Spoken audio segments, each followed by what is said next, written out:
Welcome into the weather review. I am Gavin White, and we had an interesting week of weather this last week. Large storm system in the middle of the week spawned up to 26 tornadoes. That's estimated so far, and helped fan the flames of some wildfires in South Carolina and Long Island, New York. Pretty substantial week of weather. But before I dive into that, we've made it to daylight savings. Sunday, March 9th, everyone's clock sprung forward an hour in the middle of the night, and we've made it. We made it. We now have those longer days, later sunsets. This is quickly approaching the best time of the year, so we're going to do a quick slow clap for that because it is truly a wonderful time when we get to these later sunsets. I'm going to dwell on this point for a minute too. Can we just make daylight savings permanent now? I mean, I feel like we do this every year. We have this talk where after switching the clocks, it's, oh, we got to make it permanent. We got to stop doing this. Seriously, I think this is the time to do it. We sprung forward. We have the later sunsets again. Let's stop it now. Let's not fall back, and let's just not change it ever again. Let's just keep this permanently. Because the problem is when we fall back in the fall, all of a sudden we're in the middle of the winter. We have sunsets at 4:30. That's terrible. It's terrible. These later sunsets, much more appreciated. Those longer days, more sunlight later in the day. This is the way to go. I think we should keep this. I really do. It just makes sense. But I'm going to get off that soapbox because, that's minuscule.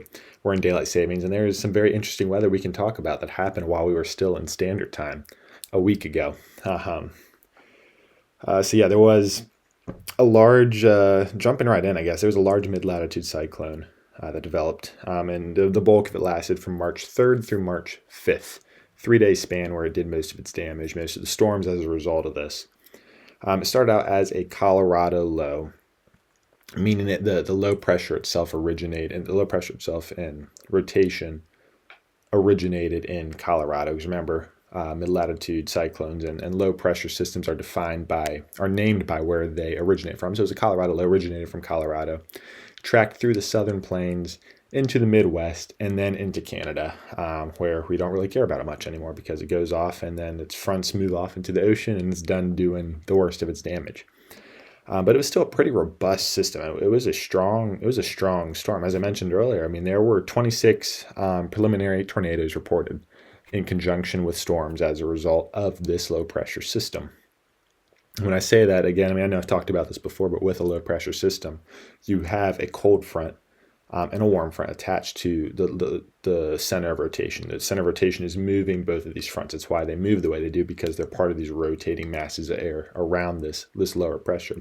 Well, the cold front is typically ahead of the cold front is where if you're gonna see severe weather, it's where you're most likely to see it, because it's acting as a forcing mechanism, forcing warm, moist air to rise as the cold, dense air tries to force its way underneath it, and that initial motion allows convection to begin and allows storms to start forming, clouds to condensate, which then eventually turns into storms if you have the right conditions.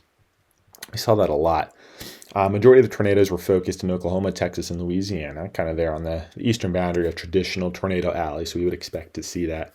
However, there were 2 tornado reports in Mississippi, 1 in Florida, and 1 in North Carolina.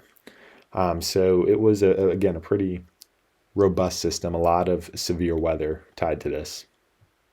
And we're going to start seeing more and more of this here as we get further into with spring approaching here in a couple weeks. And as we get into spring is severe weather season. I actually have an episode here coming up in a week or two where I'm going to talk about kind of why that is. And so I'm not going to dive into that this week, but just we are kind of getting into this time of year where we start seeing more of these strong systems developing, a lot of severe storms, tornadoes, and a similar destruction.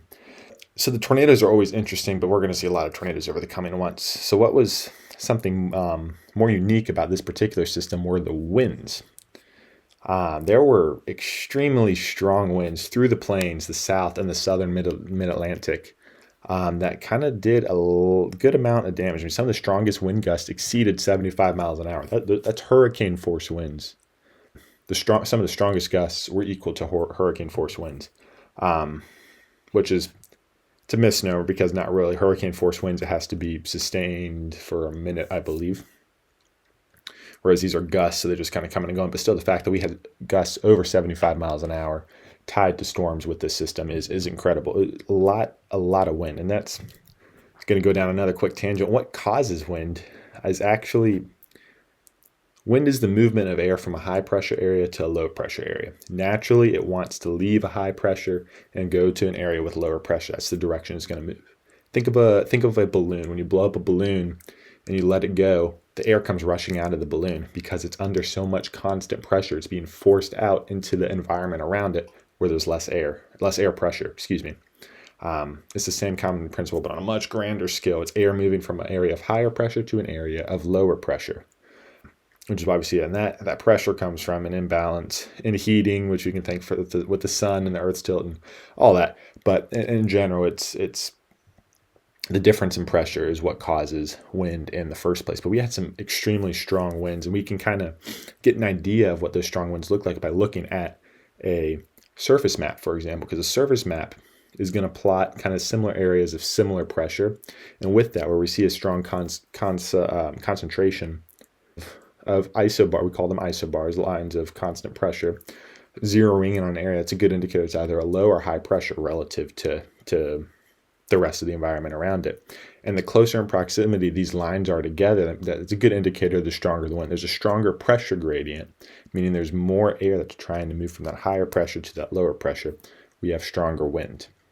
So as I said, that was kind of one of the more interesting defining features. And that kind of leads me into the second part of this that I really want to focus on today with some of these wildfires that we saw pop up last week. It was kind of, I mean, we tend to see wildfires out west in California, primarily in California, but generally in the west where it's just drier and then there's less rain and it's generally hotter.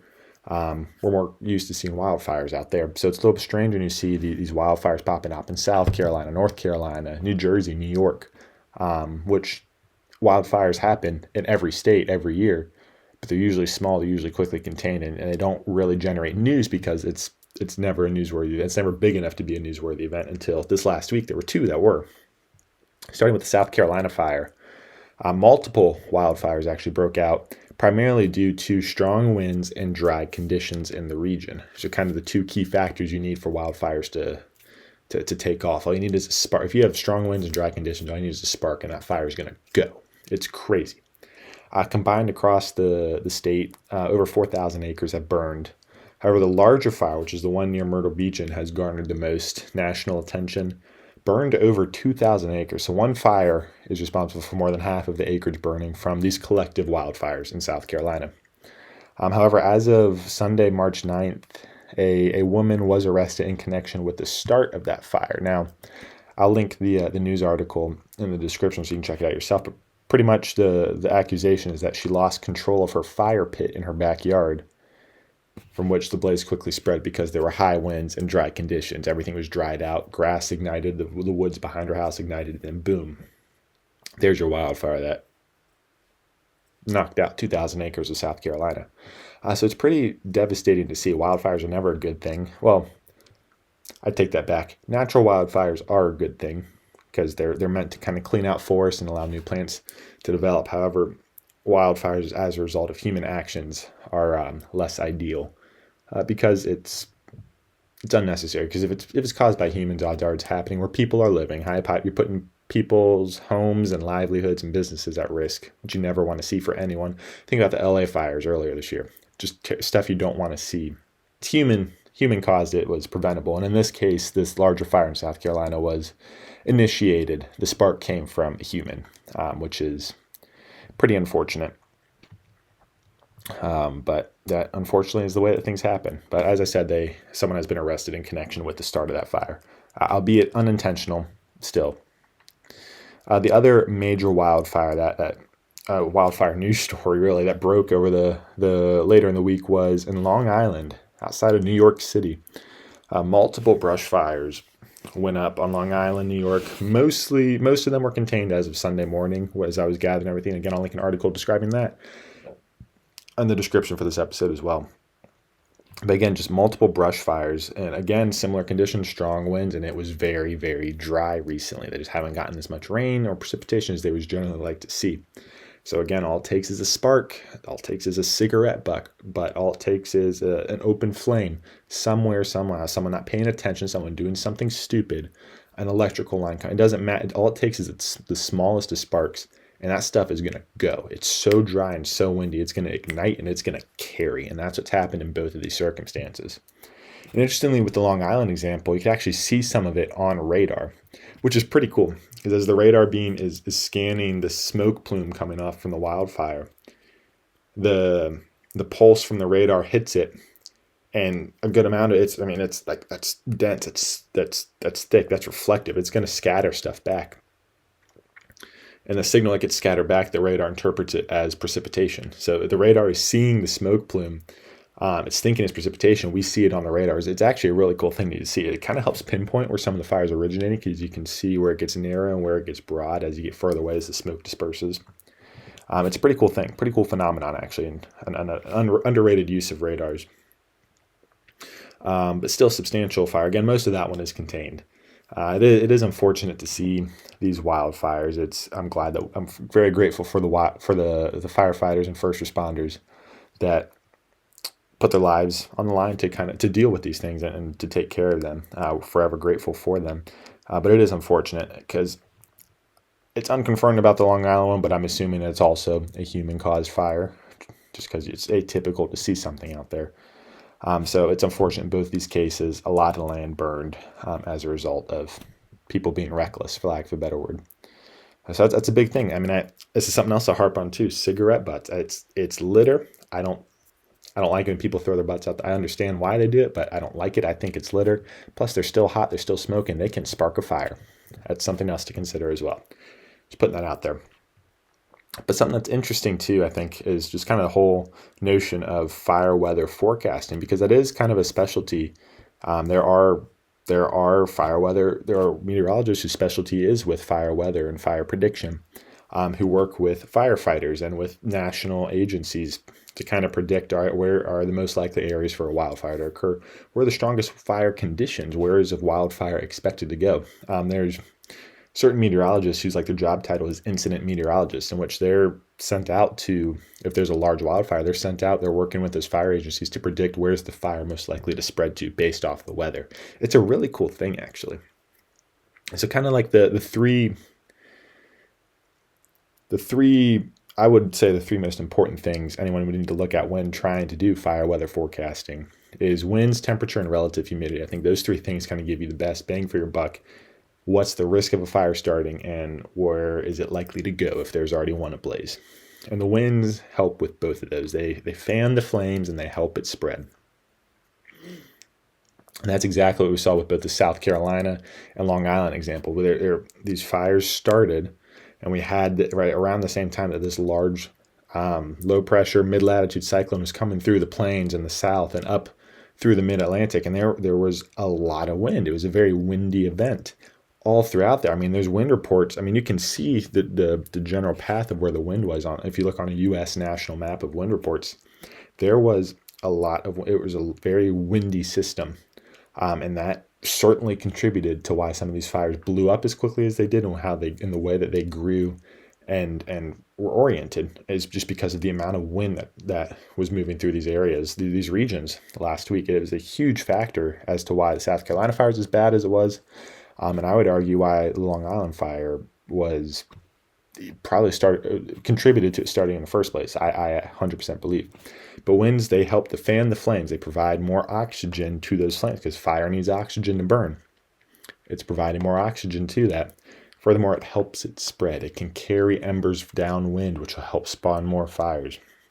It can change a fire's direction and intensity on a dime. It's the most critical weather variable, the winds. It's the hardest thing to predict, because it can change directions in an instant, and it's the most destructive thing with the fire because it carries those embers who knows where. So the winds is one of those. The second is temperature. Generally, the hotter it is, the more favorable it is for combustion, and kind of further separating from the dew point, which is the temperature the air needs to reach in order for the air to be saturated with moisture. So if it's warming up and your moisture content staying the same, you're getting further from that dew point. It's getting less humid. There's less moisture in the air. That ties in with relative humidity. The less moisture that there is in the air, the easier it is for a fire to start and spread. Plain as day. So interesting, the National Weather Service, they do issue what are called red flag warnings. You've probably heard of them before. But in the gist, a red flag warning is the National Weather Service's warning regarding weather conditions that are present, present an extreme fire danger or potential. So if you see that, you shouldn't be burning anything because there's a good fire risk within that area if a red flag warning is issued. But those are kind of some of the factors they're looking into. How dry is it? How long has it been dry? How hot is it? And what are the winds looking like? That's going to dictate everything about the fire weather forecasting. So yeah, as we end standard time for this year and move into these next 6 months of daylight time, very interesting week of weather. Again, with that large system that brought in preliminary reports suggest up to 26 tornadoes across the plains, the south, and one out in the mid-Atlantic. Plus some of the winds from that helping to fan some of these devastating wildfires in South Carolina and New York. Unfortunate to see, but it helps. It doesn't help, but it's unfortunate to see, but it makes for a very interesting thing to talk about, the role of the weather and all these things. Everything's connected. Everything is connected. It's cool to kind of see how some of these things interact with each other. As always, I appreciate you taking the time to listen, and I hope you have a great week.